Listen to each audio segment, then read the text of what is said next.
जय श्री कृष्णा। जय श्री माता रानी की। माँ चंद्रघंटा का स्वरूप सौम्यता एवं शांति से भरा पूरा है। माँ चंद्रघंटा और उनकी सवारी शेर दोनों का शरीर सदैव ही सोने की तरह चमकता है।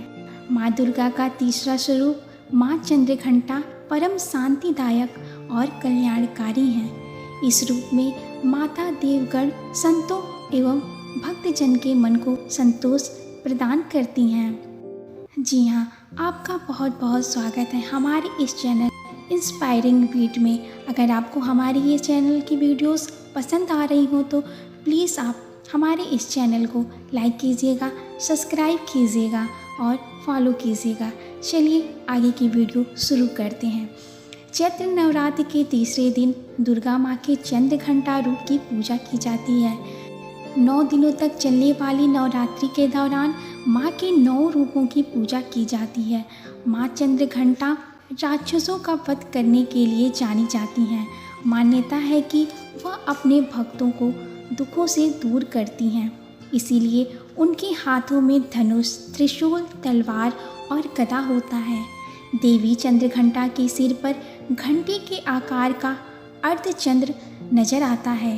इसी वजह से श्रद्धालु उन्हें चंद्रघंटा कहकर बुलाते हैं। तो चलिए जानते हैं नवरात्रि के तीसरे दिन की पूजा विधि, व्रत कथा और आरती, मंत्र और मुहूर्त। तो सबसे पहले पूजा विधि जान लेते हैं। नवरात्रि के तीसरे दिन माता दुर्गा के चंद्रघंटा स्वरूप की विधि विधान से इस मंत्र ओम देवी चंद्रघंटाये नमः, ओम देवी चंद्रघंटाय नमः का जाप करना, आराधना करनी चाहिए। इसके बाद माँ चंद्रघंटा को सिंदूर, अक्षत, गंध, धूप, पुष्प आदि अर्पित करें। आप देवी माँ को चमेली का पुष्प अथवा कोई भी लाल फूल अर्पित कर सकते हैं। साथ ही साथ दूध से बनी किसी मिठाई का भोग लगाएं। पूजा के दौरान दुर्गा चालीसा का पाठ और दुर्गा आरती का गान करें। ध्यान कैसे लगाएं? माता की ध्यान लगाने के लिए इन मंत्रों का उच्चारण करें। वंदे वांछित लाभाय चंद्राधिकृत शेखरम सिंहारूढ़ चंद्रघंटा यशस्विनी। तो चलिए अब आपको माँ चंद्रघंटा की कथा सुनाते हैं। माँ चंद्रघंटा असुरों के विनाश हेतु माँ दुर्गा के तृतीय रूप में अवतरित होती हैं, जो भयंकर दैत्य सेनाओं का संहार करके देवताओं को उनका भाग दिलाती हैं। भक्तों को वांछित फल दिलाने वाली हैं। आप संपूर्ण जगत की पीड़ा का नाश करने वाली हैं, जिससे समस्त शास्त्रों का ज्ञान होता है। वह मेधा शक्ति आप ही हैं। दुर्गा भवसागर से उतारने वाली भी आप ही हैं। आपका मुख मंद मुस्कान से सुशोभित, निर्मल पूर्ण चंद्रमा के बिंब का अनुकरण करने वाला और उत्तम सुवर्ण की मनोहर कांति से कमनीय है। तो भी उसे देखकर महिषासुर को क्रोध हुआ और सहसा उसने उस पर प्रहार कर दिया।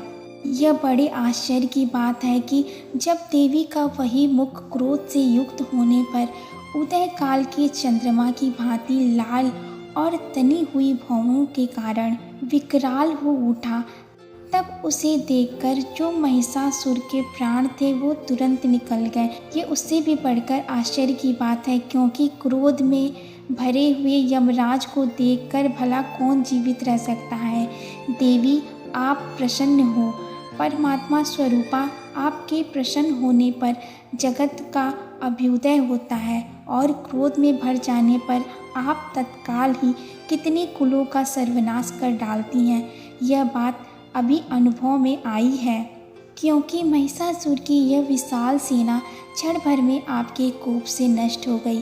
कहते हैं कि देवी चंद्रघंटा ने राक्षस समूहों का संहार करने के लिए जैसे ही धनुष की धरा व गगन में गुजा दिया, वैसे ही माँ के वाहन सिंह ने भी दहाड़ना आरंभ कर दिया और माता फिर घंटे के शब्द से उस ध्वनि को और बढ़ा दिया, जिससे धनुष की टंकार सिंह की दहाड़ और घंटे की ध्वनि से संपूर्ण दिशाएं गूंज उठीं। उस भयंकर शब्द व अपने प्रताप से वह दैत्य समूहों का संहार कर विजयी हुईं। ये थी माता चंद्रघंटा की कहानी और उनकी इस कथा को सुनने से माता चंद्रघंटा की कृपा आप पर सदैव बने रहेगी। और प्रार्थना भी करती हूँ कि जो जो हमारे इस वीडियो को अभी सुन रहे हैं उन पर माता रानी सदैव अपनी कृपा बनाए रखें। इसके बाद माता चंद्रघंटा की आरती आप अवश्य करें।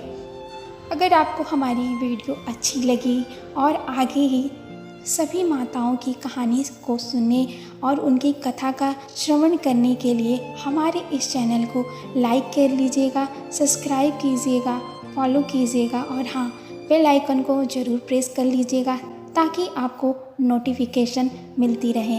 तो चलिए माता रानी की आरती कर लेते हैं।